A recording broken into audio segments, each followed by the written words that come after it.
Welcome, friends. I hope you have enjoyed the video number 31 and 32 regarding how to reduce resistance and implement changes, or how to obviate resistance. 31 was talking about the concepts, and 32 we talked about certain practices, best practices which help you to implement changes. In this video number 33, 34, we will now see how some more principles we will follow, we will see, so that you can implement the changes successfully, avoiding resistance totally. Next point which is required, which we advise to bring about changes, is to develop loyalty of the employees.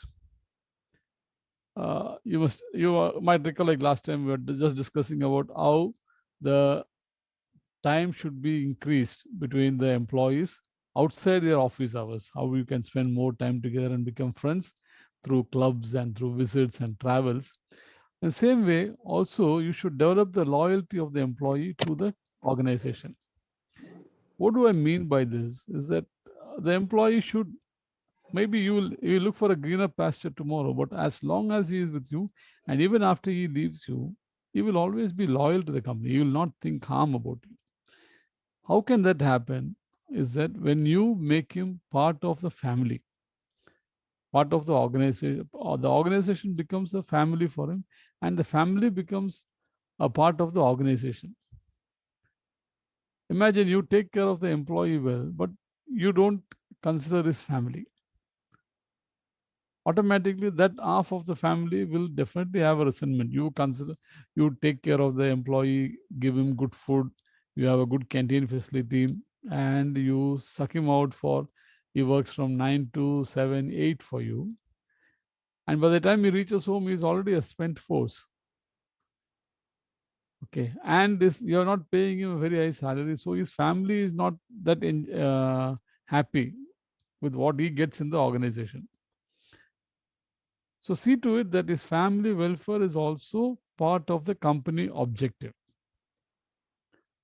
Imagine you have a good canteen and you provide free ice creams or free chocolates every day, but you don't let him take it home. So his children will not enjoy that ice cream. If the father goes and tells that I had an ice cream in the office today, his children will not enjoy.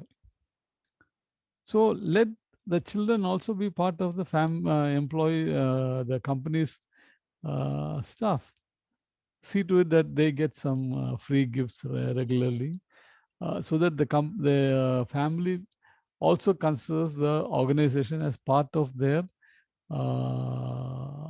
family. Okay, so employee and his family's welfare to be part of the company objective. If there is a mishap in the family, or if there is some emergency in the family, you should take care. As an employer, you should take care and ensure that the employee is able to attend to it without any external worries. Recently, I was talking to one technician who does the servicing of washing machines and fridge. So normally these kind of people are nomadic. They keep moving from place to place or switching companies, loyalties every 1 or 2 years.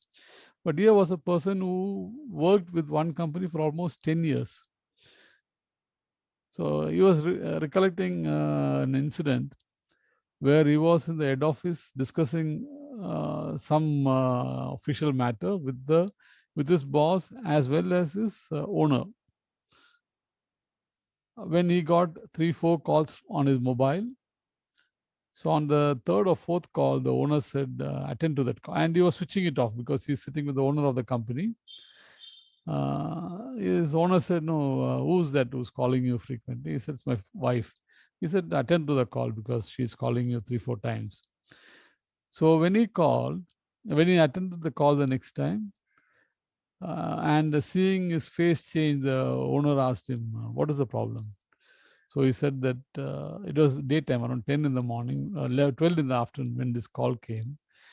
So he said that there was a gusty wind in the morning in our area, which is 100 kilometers away from the place of meeting. And unfortunately, a part of the roof of the house has flown away and it's raining heavily. So, literally, all the rain is inside the house now. So, his wife was calling him, knowing well that he is in a meeting. So, the boss said, okay, do one thing, we'll meet or we'll discuss this later. Now, you plan to go back to your place immediately. And he called the driver, gave him his car key, and said, take him to the nearest railway station and put him in the train going to that area. If he doesn't find a train immediately, put him in a bus going in that area. And if you can't find a bus also, then do one thing, drive him that 100 kilometers and drop him and come. This was the instruction given to the driver, and the key, the owner's vehicle key was handed over to the driver. So the driver took him, and fortunately, they could find a train leaving in the next 15 minutes. So they got a ticket. He put the guy got into the train, and the driver waited until the train left the station. So the technician, the friend of mine who told me this story, he said, I told him to go back. He said, no, my instruction is to stay until you leave this place. So the driver also stood with the guy for about 15 minutes. And just about when the train was leaving, there came on a message on the mobile saying that a certain amount has been deposited in his account. See, on an emergency, he gets a message from the bank that an amount has been credited to the account. So he's wondering where from he got it. Then immediately he gets a WhatsApp message or SMS, I think, on the phone. Say it's from the owner. He says, I have deposited so much. Okay, maybe it might come useful to you. Please accept. So he said, thank you. And they proceeded. He went home. And in another 1 day's time, they could get the things done. Okay. And with this additional money in his pocket, he didn't have to worry about the money part. Next day morning around 5:30, his boss called again. He said, I couldn't sleep thinking about you. So what have you done and everything, he inquired. And he said, okay, I have talked to your immediate boss and call him around 11 o'clock. He will tell you. So around 11 o'clock, when this guy called, the boss said, we are transferring another amount to your account, which you need to pay back in 4 installments. Okay. Then they said, so yesterday boss gave me some money. Oh, that is from his personal money. That is not company's money. That you don't have to pay back. So, see, in a crisis, when you need manpower as well as money, the boss has stepped in with the money and given him all the comfort so that he could go and attend to his emergency at home. And how can he leave that company? After 10 years of serving them, he had to leave because of not the company issue, his personal problem. He could not stay in that area for long because of some health issues, so he left the place. So always make the family's welfare to be part of the company objective. You also develop loyalty by creating benefits unique to being part of the company. Imagine you have a good club. The employee will not think of another company. Or you have a certain benefit which is not available anywhere else, he will not think about leaving the company. Today, when the movement or attrition or movement between companies are very high, some ways to retain the people is like this. Provide growth opportunities. Earlier, we discussed about expanding the territories. Sponsor the family, the children for certified courses, evening schools, skill development courses, etc. Let the family also benefit. It's not just you develop the employee, you develop the employee's family as well. So I know a person who joined a factory in Chennai with an ITI. From there, he went on to get a diploma, then he went on to get a degree, he went on to get a PG, and he finally, by around 50 years of age, he passed out with a PhD. He became a doctorate and he reached the top level in the organization. Whereas people who had joined In other companies with an ITA, had remained at the same level and gone out and retired as an ITA holder. This company has developed him and he has gone to the level of achieving a PhD. Another way, we have seen this before, the same picture. Maybe you will recollect that we talked about job rotation. Again, to obviate resistance, job rotation is also a good way. Why job rotation here is a good way to avoid resistance? It is because it helps employees to know others' viewpoints. It helps him to know the total picture, not just his picture. Okay, not just his viewpoint, the entire viewpoint he gets by acting in different positions. So here you see the driver, the shovel operator, as well as the carrier. All the three jobs are interchanged so that they all know each other's difficulties as well as each other's benefits. So make job rotation as part of your company's objective. Another way to avoid or uh, reduce resistance is to accept verbal suggestions, but any objections they have, let them put it in writing. Don't accept verbal objections. You can ignore them, but if somebody has a real objection, ask him to put it in writing so that you understand it well and you take necessary action. By this, I mean, if somebody is putting an objection to your plan in writing, it means that he has also thought about it. He may have a different viewpoint, but he will have a valid point. That is how he is writing to you that this is not okay. So, whenever you have any objections from an employee to a change, take it in writing from him. This is not to penalize him, but only for you to get more clarity on the subject and take the right decision. Okay, so don't accept any verbal objection. Take your objections in writing. This I learned through an experience about 20 years back when the ERP systems were getting implemented. I, in a meeting, objected to purchasing a very expensive ERP program because my objection was based on the fact that it doesn't suit our product line. I'm not objecting an ERP program, but it doesn't suit a product line like ours, which is tailor-made product, which is a tailor-made product. There is no ready-made, there is no repetitions. It is all tailor-made. In the meantime, I give you 2 days time to send me all your objections in writing. So he was very clever. He understood that I had a valid point somewhere, but he wanted to make it very clear and he wanted also my points to be in writing. Okay, so he said, I do one thing, take 2 days time and give me your objections with proof why you are objecting, why it is not suitable for our line, and then we will discuss. So it took me 2 days to compile all whatever objections I had for purchasing an ERP program for our company, not because of the money part. No, I was not, this is not my headache.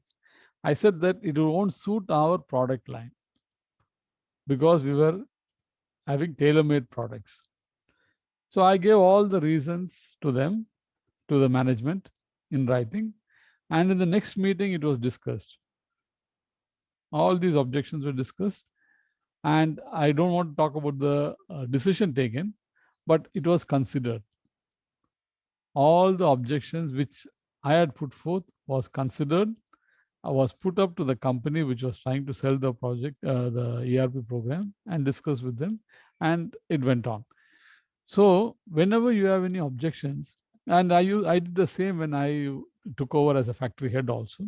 Whenever somebody had any objection, I used to say, no problem, it's okay. Please put it in writing to me. You can use an IOR system if you want, or you can write to me directly so that I can think it over, understand it, and either you convince me or I convince you. So objections, you please take it in writing. Also, if somebody is very much convinced about the impracticality of this change, you will put it nicely in writing that you will accept it. If it was only a emotional resistance, then there will not be much to write, and you know that you can go ahead. No need to argue. Arguing will not win you the cooperation of the people. It's better to discuss with them and try to convince them. Either you get convinced or they get convinced. Another way of reducing resistance is to put the customer complaints to your employees to solve. Many companies have the habit of keeping the customer complaint within the QC or QA department, and they try to find a problem, the solution, and they try to find fault with the department which did it. Finally, the customer complaint becomes a sore point instead of becoming a improvement plan. So the customer complaint should not be taken as a chance to beat somebody. It should be taken as a chance to learn something and change. So give the ownership of the complaint to the department which did it and let them come out with the remedial action. Employees take pride in their work, and once they own the complaint, you will find that the complaints will minimize. Another way to minimize your resistance is to give people enough holidays. Especially in the Middle East, people have the habit of not going on holidays. Or when they go for a long time, or they don't come back to the organization. They work 4-5 years and then go on a long vacation. And normally after that, they don't come back. They go to some other company. It has a lot of reason which I don't want to discuss, but I would suggest that holidays should be given priority and they should go on a holiday. I always admire the Korean companies because for them, if you work 8 months, you have the right to take 1 month off. During the 8 months, they will slog, but the last 1 month, they are free to go. They have to go. So earned leaves must be availed compulsorily. Also, by sending people on their holidays, we remove that irreplaceable syndrome. People have that feeling that if I leave, this department will collapse or the company will collapse. No, company is much bigger than an individual. So it reduces the irreplaceable syndrome, which means that it will reduce the resistance syndrome. So always ensure that people stay away from company work for some time. And let them also see that the company works even in their absence. Next way to avoid resistance is to make small team. Don't make a big team of more than 3 employees or 4 employees to solve a problem. Make a small team of maybe maximum 2. A team of 2 is better always than a group of 3. Because a group of 3 becomes 2 teams, while a group of 2 is only 1 team. See, if 3 people you're putting together, there'll be definitely one with a different opinion and one will join with the powerful person. So if you have 3 people, you will have 2 opinions and one without an opinion. And the one without opinion will join the person not with the right opinion with more power. So this way, you will find that the third opinion becomes an opinion which is which becomes later a resentment, or it becomes a non-cooperation opinion. So instead of that, always have 2 members to solve your problems, not more than 2 to become a team of 2. A group of 3 always becomes a team, 2 team. Then we are coming to the last point. Start implementing changes. Instead of discussing and debating and thinking right, wrong, whether this will work, not work. Don't go into so many things. Implement the change and see what happens. The worst thing could be a failure. It's okay.